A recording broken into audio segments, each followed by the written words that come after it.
Boa noite, galera. Sou o professor Gil de História, né? Estamos aqui mais uma vez nos aulões do professor Luiz Carlos. O que foi que eu preparei hoje para vocês, né? Trouxe para vocês aqui algumas questões envolvendo história geral e história do Brasil, que vai servir de revisão para quem vai tentar ir a prova da UERN, né? A Universidade Estadual do Rio Grande do Norte. Então, a nossa primeira questão, nós vamos trabalhar aqui sobre a Roma Antiga, né? Vou passar Roma Antiga, pegar um pouco aí da Idade Moderna, chegando na Idade Contemporânea e trabalhando também algumas questões de história do Brasil, pegando a parte aí do primeiro reinado e também do Brasil republicano. Então espero que com essas questões eu consiga contribuir para que vocês consigam fazer uma boa prova da UERN, né? Então vamos para a primeira questão. Então nós temos aí, galerinha, a primeira questão sobre a Roma Antiga. A expansão de Roma durante a República, com o consequente domínio da bacia do Mediterrâneo, provocou sensíveis transformações sociais e econômicas, dentre as quais... Olha para aqui para o Gil, vem para cá. Então, olha só, pessoal, quando nós somos aí da história da Roma Antiga, né, vocês devem perceber que a Roma ela estava dividida, né, politicamente em monarquia, república e depois o Império Romano. Inicialmente, a Roma ela estava localizada ali, ela teve sua origem lá na Península Itálica, mas a Roma ela teve toda uma expansão que englobou o restante da Península Itálica e também o mar Mediterrâneo, chamada Bacia Mediterrânea. O que acontece com isso? Dentro dessa perspectiva, dentro dessa expansão de Roma, o que foi que Roma ganhou? Teve o aumento do número de escravos e também a intensificação da atividade comercial.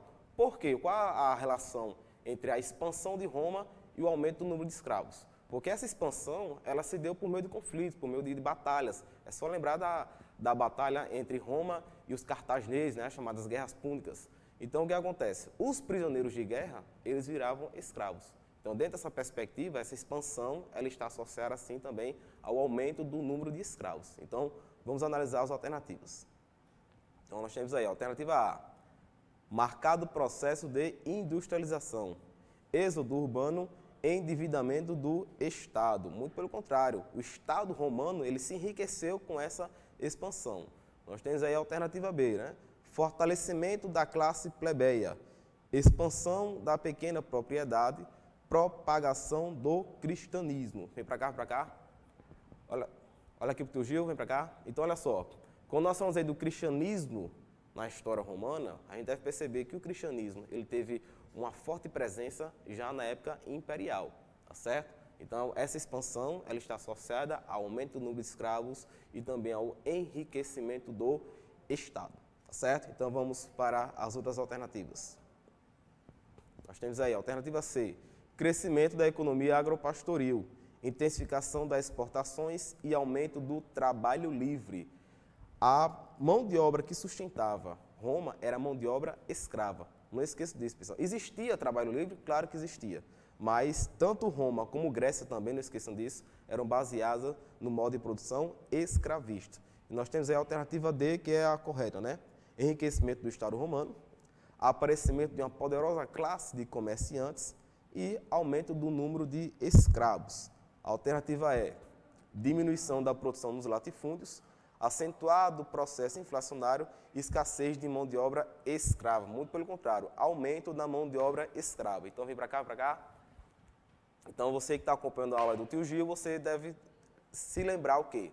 Que essa mão de obra escrava, ela era adquirida por meio dos conflitos. Prisioneiros de guerra, eles viravam escravos. Existiam outras formas também de se transformar em escravo?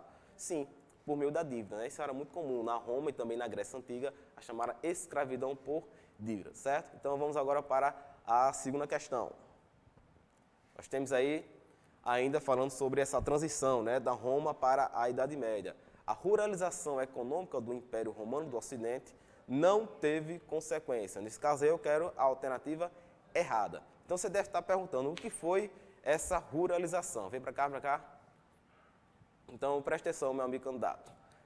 O processo de ruralização, isso já se deu na chamada crise, na decadência do Império Romano. Por que isso ocorreu? Dentro daquele contexto da invasão dos povos bárbaros, muita população, fugindo dessas invasões, saíram da cidade e foram para o campo. Essa saída da população da cidade, ou seja, do centro urbano, para o campo, é o que nós conhecemos como o processo de ruralização.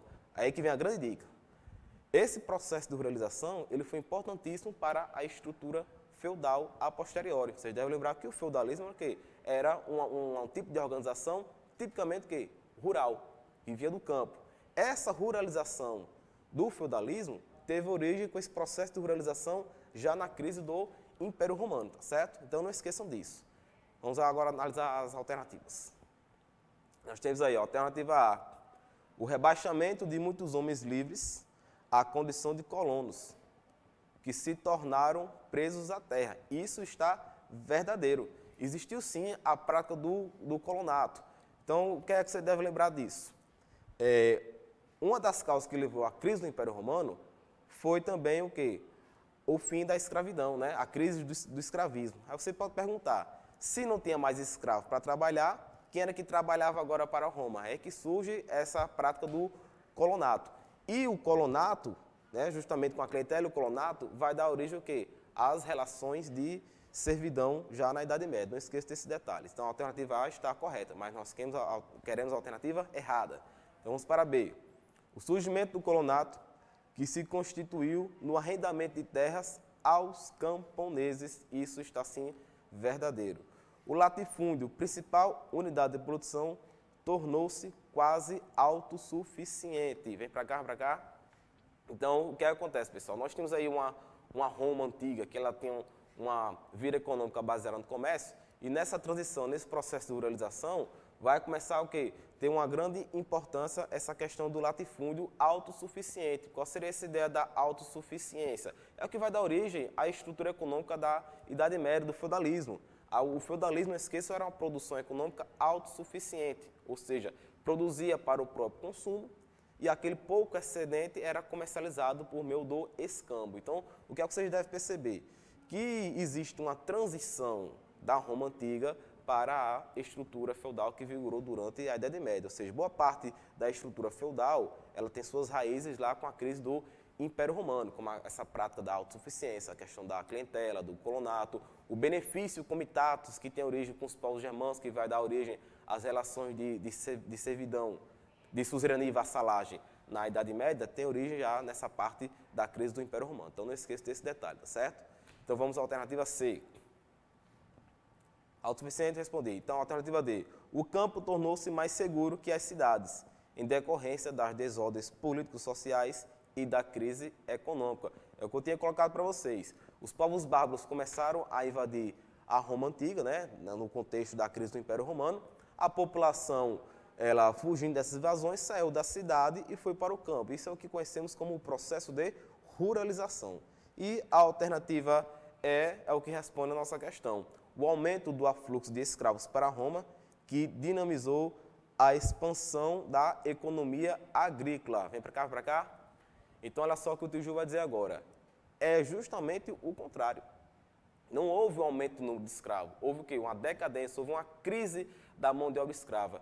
E por que essa mão de obra escrava entrou em crise? Porque o Império Romano ele tinha se expandido tanto que se tornou difícil de ser administrado. Então, o que foi que os imperadores fizeram? Eles pararam de expandir o império. Se Roma não expande mais o império, não tem mais prisioneiros de guerra, consequentemente, não tem mais escravos. Então, isso é o que chamamos da crise do escravio, ou seja, a decadência, a diminuição da mão de obra escrava na Roma Antiga. Aí que começa a surgir aquelas práticas do colonato, né?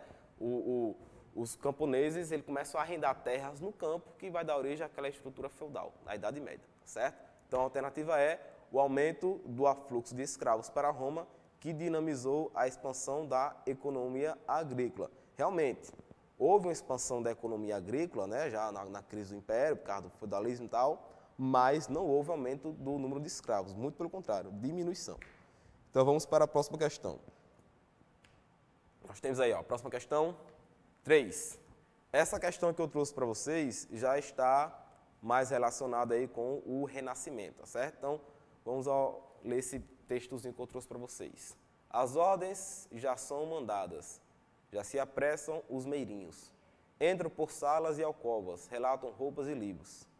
Compêndios e dicionários e tratados eruditos, sobre povos, sobre reinos, sobre invenções e concílios, e as sugestões perigosas da França e Estados Unidos.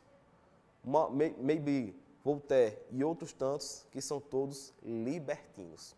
A referência compêndios, dicionários e tratados eruditos no século XVIII nos sugerem uma clara valorização do conhecimento científico, postura que também se verifica no período conhecido como Renascimento, contribuíram para a eclosão deste amplo movimento cultural na Europa. Então, vem para cá, pessoal. Acompanha aí. Essa questão que já falar sobre o chamado renascimento cultural, né, ali da Idade Moderna, o que é que você deve lembrar de renascimento cultural? O renascimento cultural foi um movimento artístico, cultural e intelectual que teve a sua origem na Itália e que era contra aquela cultura produzida na Idade Média. Então você deve perceber esse contraste entre renascimento e o que? A cultura produzida durante a Idade Média. E que contraste, quais eram essas oposições? Você deve lembrar que a cultura medieval era uma cultura fortemente ligada à religiosidade, era uma cultura ligada à Igreja Católica, ou seja, era uma cultura teocêntrica. Já a cultura que surge com o Renascimento, ela é uma cultura que antropocêntrica, porque ela tira o seu foco em Deus e o foco agora passa a ser quem? O homem. Então, quais são as características desse movimento cultural que nós conhecemos como Renascimento? O antropocentrismo, nós devemos lembrar também o humanismo, né? A valorização do homem, a valorização das virtudes humanas, o racionalismo, né? A valorização da razão, o hedonismo, né? A valorização dos prazeres da vida, o empirismo, a valorização da experiência e tanto outras todas características que valorizam o quê? As virtudes humanas, valoriza a razão, valoriza o homem, tá certo? Então isso é um ponto contrário às concepções que vigoravam durante a Idade Média, porque durante a Idade Média, como era uma cultura teocêntrica, tudo era explicado por meio divino, por um viés divino, tá certo? Agora vocês não pensem que porque o Renascimento ele nega a cultura medieval, os artistas renascentistas são ateus. Não. Isso não implica dizer que os artistas renascentistas eles eram ateus, até porque muitos artistas eles produziam obras para a Igreja Católica, produziam obras com elementos religiosos, mas mesmo essas obras com os elementos religiosos, o foco é quem? É o homem, tá certo? E a gente vai perceber isso. Então vamos para as alternativas. A unificação da Itália e o enfraquecimento da Igreja Católica. Unificação da Itália não ocorreu, porque a unificação da Itália, isso só ocorreu no século XIX, tá certo, pessoal? Então, aí está fora de contexto. As descobertas científicas e a Revolução Industrial na Inglaterra. Realmente, houve descobertas científicas, mas a Revolução Industrial foi somente no século XVIII. E C, o fortalecimento das burguesias e o desenvolvimento dos centros urbanos. Vem para cá, vem para cá.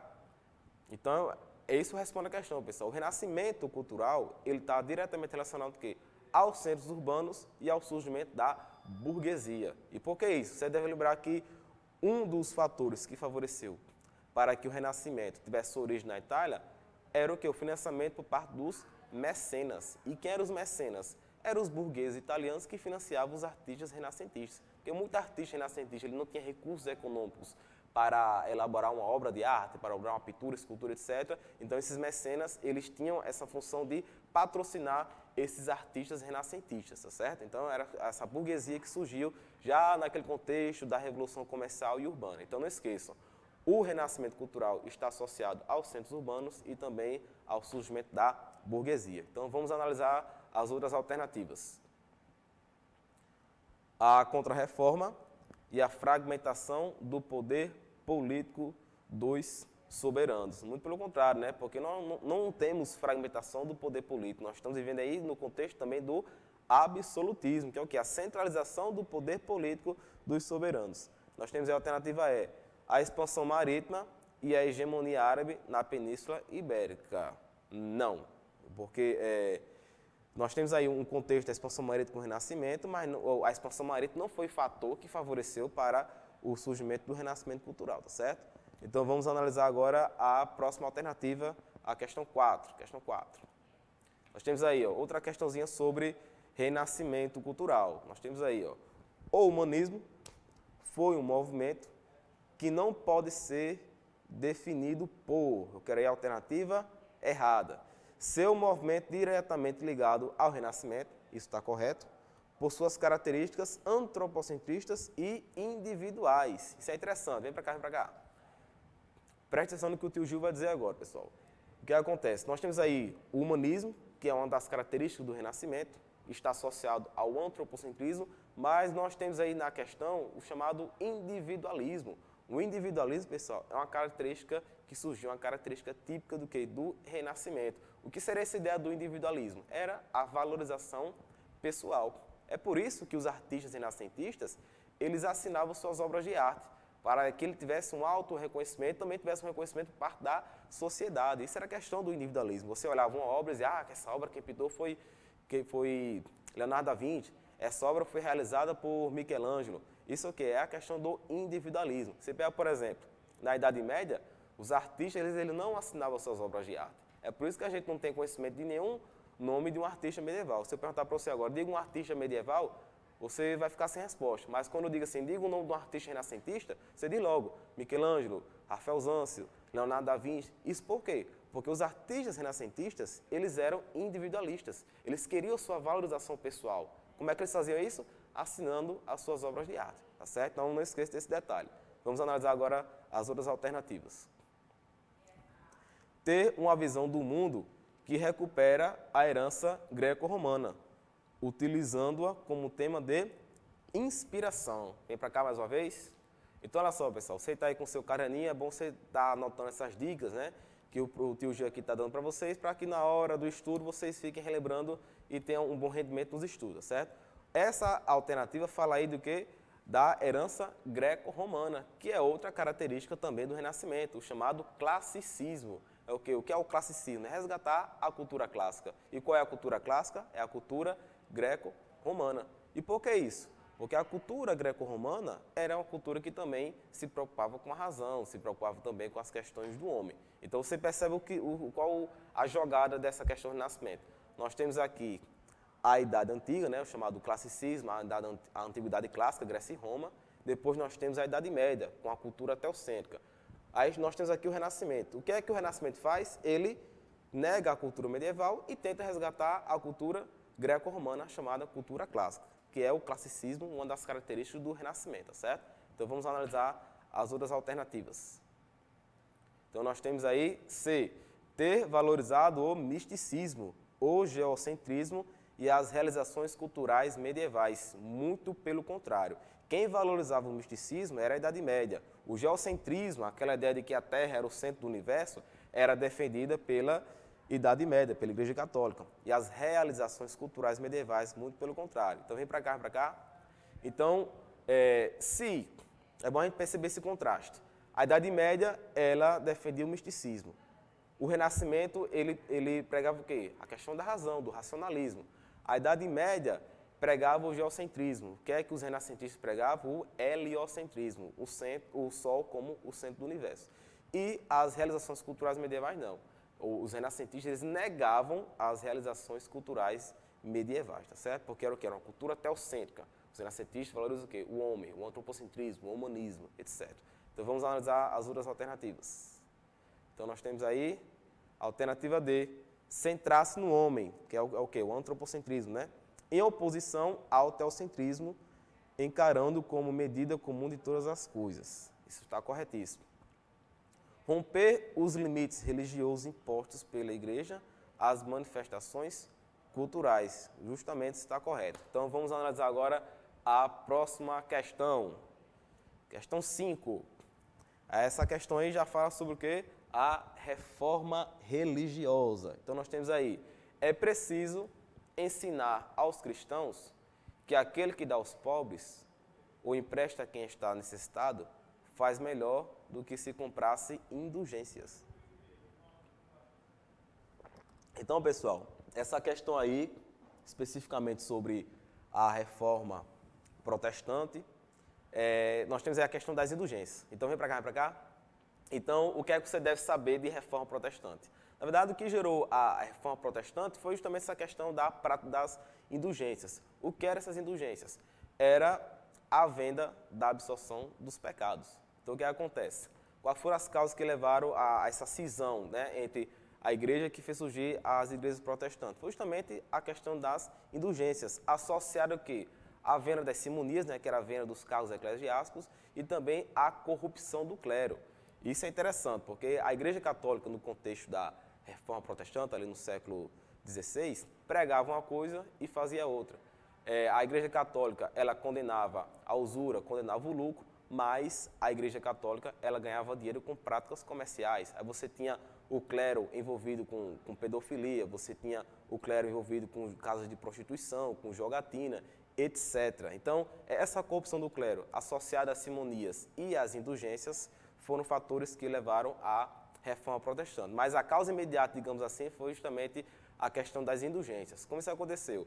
Martinho Lutero, uma vez ele foi fazer uma visita em Roma, ele percebeu que o clero ele estava realizando essas práticas das indulgências e ele viu que na Bíblia isso era um ponto contrário, porque a Bíblia ela não defende a prática das indulgências. Então foi o que aconteceu. Ele voltou para a Alemanha, um certo dia o Tetzel, que era um membro do clero, ele foi vender indulgências na Alemanha. Martinho Lutero, ele escreveu 95 teses, pregou na porta da Catedral de Wittenberg e nós temos aí o início da chamada Reforma Protestante. O Papa ficou sabendo que Lutero ele tinha escrito essas 95 teses. O que eram as 95 teses? Eram 95 pontos que Lutero encontrou na Bíblia e que a Igreja Católica ela estava contradizendo, estava cometendo a prática ao contrário. Então, o Papa ele exigiu que Martinho Lutero ele revogasse as 95 teses. O que foi que Lutero fez? Ele pegou a bula do Papa, né, o documento do Papa exigindo que ele revogasse as 95 teses e queimou em praça pública. Então, nós temos aí essa questão da cisão, né, da Igreja Católica, surgindo aqui as igrejas protestantes, certo? Então, vamos aí para as alternativas. As indulgências eram documentos de compra e venda de cargos e títulos eclesiásticos a qualquer pessoa que os desejasse. Realmente isso acontecia, né? Essa compra dos cargos eclesiásticos a qualquer pessoa. Isso era outro problema, porque a Igreja Católica ela vendia esses cargos eclesiásticos para qualquer pessoa, então formava o quê? Um clero sem nenhuma preparação religiosa. B. Cartas que permitiam a negociação de relíquias sagradas, usadas por Cristo, Maria ou santos. C. Dispensas, isenções de algumas regras da Igreja Católica ou de votos feitos anteriormente pelos fiéis. Não. E D. Proibições de receber o dízimo oferecido pelos fiéis e incentivo à prática da usura pelo alto clero. O clero ele não apoiava a usura, pelo contrário, a Igreja Católica condenava a usura. E essa questão da proibição de receber dízimo, muito pelo contrário, né? A Igreja Católica ela defendia assim, que os fiéis eles dessem o dízimo, né? Nós temos a alternativa E que responde a questão. Absolvições dos pecados de vivos e mortos, concedidas através de cartas vendidas aos fiéis. Então foi justamente o que, pessoal? Essa questão da venda das indulgências que fez com que surgisse e começasse a reforma protestante. Então nós temos aí a alternativa E. Então vem para cá. Então, o que é que você deve lembrar também de reforma protestante? A reforma protestante ela teve seu início com Martinho Lutero, mas ela também se propagou por outras regiões da Europa. Chegou na Suíça, por exemplo, com João Calvino, que vocês devem lembrar de João Calvino quando vai fazer uma prova de vestibular. Que João Calvino ele pregava a ideia da predestinação. A pessoa já nascia destinada à salvação ou à danação. Outra concepção também do João Calvino é que ele defendia o quê? O lucro. Ele defendia a prática comercial. Então, devido a esse fator, é por isso que a burguesia apoiou a reforma calvinista, porque a burguesia vivia do comércio, vivia do lucro. Então, surge um teólogo religioso que defende o lucro, então essa burguesia passa a apoiá-lo, que foi o João Calvino, tá certo? Então, vamos para a próxima questão. Nós temos aí questão 6, que também fala sobre o contexto da reforma protestante. Foram elementos da reforma católica no século XVI.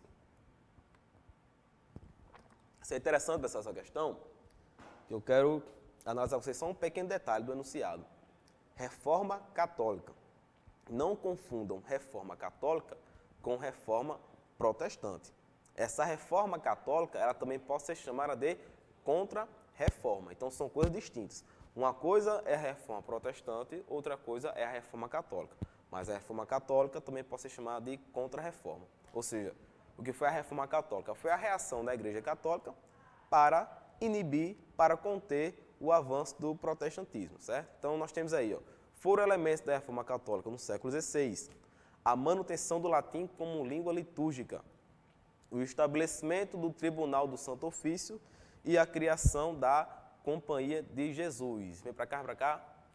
Então, olha só, pessoal, uma das, digamos assim, dos elementos da doutrinação protestante, da doutrina de Martinho Lutero, era a livre interpretação da Bíblia. Porque a Bíblia, ela era escrita em latim. E só quem dominava o latim era o quê? O alto clero. Então, isso fazia com que, a Igreja Católica ela tivesse o monopólio do pensamento bíblico. Então, o Martinho Lutero, ele queria que toda a sociedade, que a população, tivesse acesso ao que estava escrito na Bíblia. Então, como é que isso seria possível? Se a Bíblia ela fosse traduzida para as línguas locais. Então, essa questão da livre interpretação da Bíblia, que vigora hoje, né, nas igrejas protestantes, você prestar atenção, na igreja protestante atual, você tem a liberdade de ler a Bíblia. Na Igreja Católica isso não acontece. Então, você tem origem do quê? Lá da Reforma Protestante do século XVI, porque uma das bases da doutrinação de Martinho Lutero era a livre interpretação da Bíblia. Então, o que acontece? O protestantismo ele começou a crescer, ele teve seu início na Alemanha, foi expandido para a Suíça, teve a reforma anglicana lá na Inglaterra com Henrique VIII, e a Igreja Católica ela estava perdendo muitos fiéis. Então, o que foi que a Igreja Católica fez para conter o protestantismo? Criou a Contra-Reforma, chamada a Reforma Católica. Então, dentro dessa perspectiva, a Igreja Católica ela criou alguns instrumentos para poder inibir esse avanço do protestantismo. Uma dessas coisas foi o quê? A reafirmação dos dogmas da Igreja. Um dos dogmas da Igreja era justamente qual? A questão de que a Bíblia e o culto, ele só deve ser feito de quê? Em latim. Outro elemento também constituído pela Reforma Católica, vem para cá, vem para cá. Outro elemento também da Reforma Católica foi a criação do Tribunal do Santo Ofício, que perseguia, condenava e queimava na fogueira santa os hereges, que eram as pessoas que têm um pensamento contrário ao da Igreja Católica. Ou seja, os protestantes, eles eram considerados hereges, porque eles tinham um pensamento contrário ao quê? À Igreja Católica. A Igreja Católica também criou o Index, que é uma lista de livros proibidos, ou seja, livros que as pessoas não poderiam ler. Esses livros continham, logicamente, ideias que eram contrárias aos dogmas da Igreja Católica. Isso é interessante, porque muita gente nem sabia da existência desses livros. E passou a saber da existência depois que a Igreja Católica publicou o quê? O Index. Então, é um ponto assim um pouco contraditório. Mas, enfim, esses foram os elementos que a Igreja Católica criou para poder conter o avanço do protestantismo. E outra questão importantíssima também é a criação da Companhia de Jesus. A Companhia de Jesus, né, que surgiu lá com o padre Inácio de Loyola, tinha um papel importantíssimo não só na Europa, mas também na América. Vocês devem lembrar que a Companhia de Jesus, ela veio para a América no contexto da colonização da América. Para quê? Para dar a educação cristã católica aos povos da América, inclusive quem? Os povos indígenas principalmente, tá certo? Então vamos analisar as outras alternativas.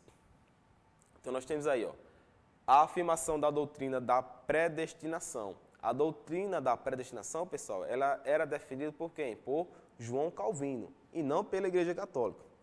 A condenação das indulgências como instrumento para a salvação e a manutenção do celibato dos clérigos. A Igreja Católica ela não teve a manutenção do celibato. O que era o celibato clerical? Era a proibição do clero de se casar, ter relações sexuais. O protestantismo, ele pregava o quê? O fim do celibato, ou seja, a partir de então, os membros da igreja eles poderiam casar e ter relações sexuais. A Igreja Católica ela manteve o celibato, ou seja, o padre, o clero, qualquer pessoa do clero não pode se casar ou ter relações sexuais. Alternativa C, a manutenção do latim como língua litúrgica. Aí está correto. A reafirmação do livre-arbítrio e a eliminação do batismo como um dos sacramentos. Não, a Igreja Católica ela manteve o batismo. D, a tradução da Bíblia para as diversas línguas nacionais. Muito pelo contrário. A Igreja Católica ela queria o quê? Que a Bíblia ela fosse somente feita em latim, assim como o culto também somente em latim. Quem pregava essa ideia da Bíblia ser interpretada para as línguas nacionais foi a Reforma Protestante. A abolição da confissão e a crítica ao culto das imagens. A tradução da Bíblia para as diversas línguas nacionais, a defesa do princípio da infalibilidade da Igreja e a proibição do casamento dos clérigos. Então, nós temos o quê? O que está errado fica aí, né? a tradução da Bíblia para as diversas línguas nacionais. Quem defendia isso era o que? Era a reforma protestante, principalmente lá com o Martinho Lutero. Então, o que responde a nossa questão é a manutenção do latim como língua litúrgica, o estabelecimento do Tribunal do Santo Ofício e a criação da Companhia de Jesus. Então, vamos agora para a próxima questão, questãozinha 7. Essa questão 7 já está aí na história geral, mas eu já abordo um outro assunto que é o quê? O imperialismo, tá certo, pessoal? Então, o que é que você deve lembrar de imperialismo? Imperialismo lá no contexto do século XIX, que foi o quê? A partir do momento que as nações europeias que tinham desenvolvido a industrialização, elas necessitavam de mercado consumidor e fornecedores de matéria-prima e começaram agora a se expandir para outras regiões. E quais eram essas regiões? Principalmente o quê? A África e a Ásia. Então foi toda uma disputa imperialista que vocês devem lembrar também que favoreceu para a eclosão da Primeira Guerra Mundial, isso em 1914, tá certo? Então, o que eu quero nessa questão de imperialismo que eu trouxe para vocês, vamos analisar a questão.